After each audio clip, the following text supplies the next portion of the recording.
Hello and welcome to Greenify. Today we are gonna make a succulent bowl because it's super easy to grow and maintain, and we'll look at some of the basics which need to be kept in mind while making the succulent bowl. This would be followed by step-by-step process of actually making the succulent bowl, and we'll also cover some common types of succulents and how to propagate them so that you don't need to purchase them from nurseries or garden sections.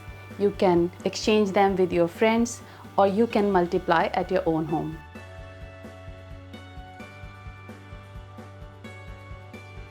Word succulent means juicy or which has sap. Hence, succulents are a group of plants which contain thick fleshy leaves or stems to store water so that they can grow in dry arid areas.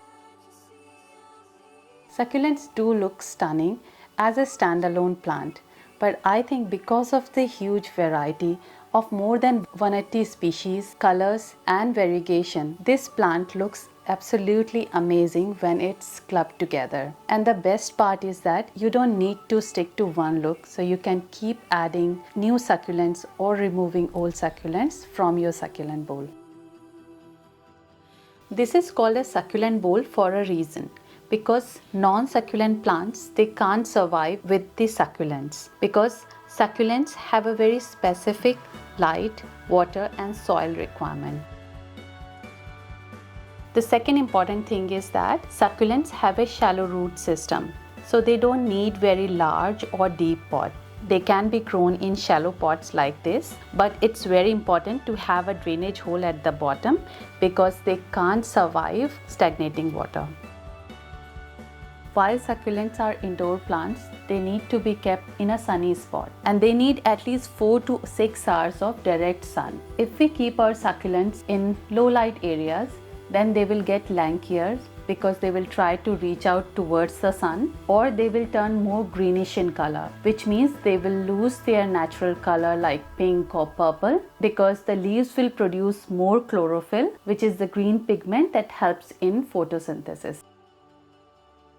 Another important point is regarding the water requirement. Because succulents belong to dry arid areas, therefore their water requirement is very low. So water the plant only when the soil feels dry. So check before watering. If the soil sticks to your finger, then do not water. And while watering, try to avoid the leaves. So water at the base of the plant and water thoroughly till the water starts coming out from the drainage hole, and let it dry before bringing them indoors.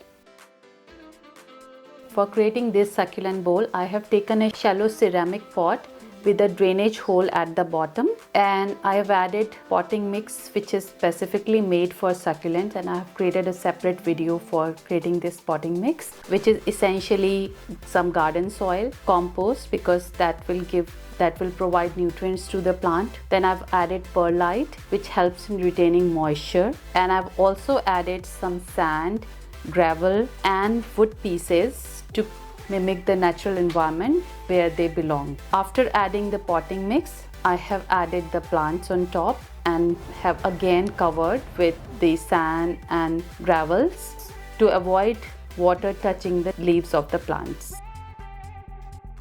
As you can see, in case of my succulent bowl, I have multiplied these plants from my existing ones, because multiplication or propagation of these plants is very easy. So we can just multiply using the leaf cuttings or stem cuttings. Example, in case of Echeveria, Crassula, Aeonium and even Howorthias, we can just use leaf cuttings or stem cuttings. Then in plants like cacti and aloe, we can use vegetative propagation, which means that we can separate little pups that grow around the mother plant and we can extract them and grow them. And then in case of snake plant, again we have used leaf cuttings here.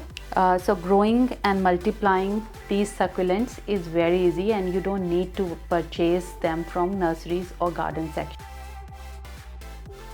So in today's video, we saw how to create a succulent bowl, and we also looked at some of the essential things that need to be kept in mind.